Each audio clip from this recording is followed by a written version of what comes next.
learn in this letter that Don Peter of Aragon comes this night to Messina. He is very nearby. He was not 3 leagues off when I left him. How many gentlemen have you lost in this action? But a few, of any sort, and none of the names. A victory is twice itself when the achiever brings home full numbers.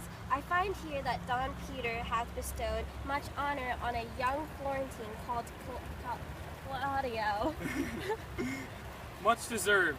On his part, and equal remembered by Don Pardio, he hath borne himself beyond the promise of his age, doing in the figure of a lamb, the feats of a lion. He hath indeed bettered expectations than most expected of me. Tell you how. He hath an uncle here in Messina, will be very much glad of it. I have already delivered him letters, and there appeared much joy in him, even so much that joy could not show itself modest enough without a baggage of bitterness. Did he break out into tears? In great measure. A kind overflow of kindness. There are no faces truer than those that are so washed. How much better is it to weep at joy than to joy at weeping? I pray you, is Signor Montanto returned from the wars or not? What is he? Oh. I know none of the names, lady. There was no such in the army of any sort. What is he that you ask for, niece? My cousin means Signor Benedict of Padua. Oh, he's returned, and as pleasant as ever it was. He set up his bills here in Messina and challenged Cupid at the flight, and my uncle's fool, reading the challenge, subscribed for Cupid, and challenged him at the bird bowl. I pray you, how many hath he killed and eaten in these wars, but how many hath he killed? For he indeed, I promise to eat all of his killing.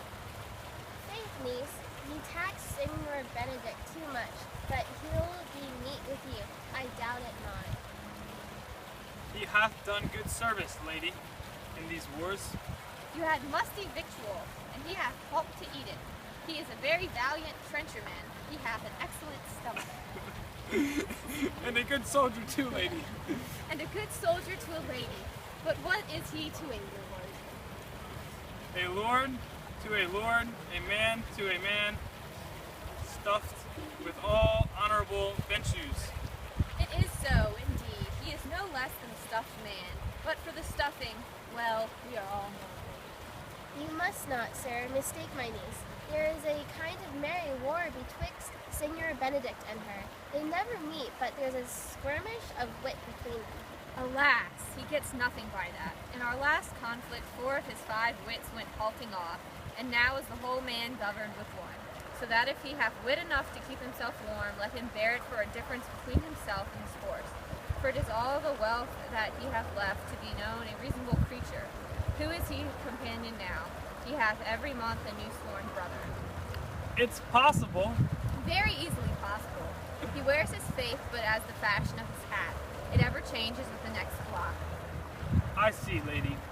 The gentleman is not in your books. No, and he were. I would burn my study, but I pray you. Who is his companion? Is there no younger squire now that will make a voyage with him to the devil?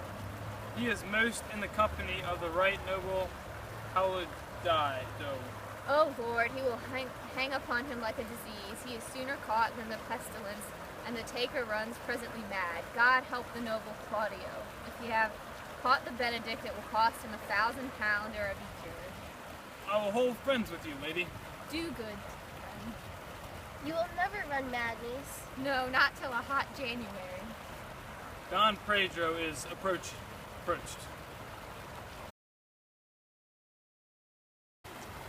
I guess you're done, Pedro. Paul, stop! Cut!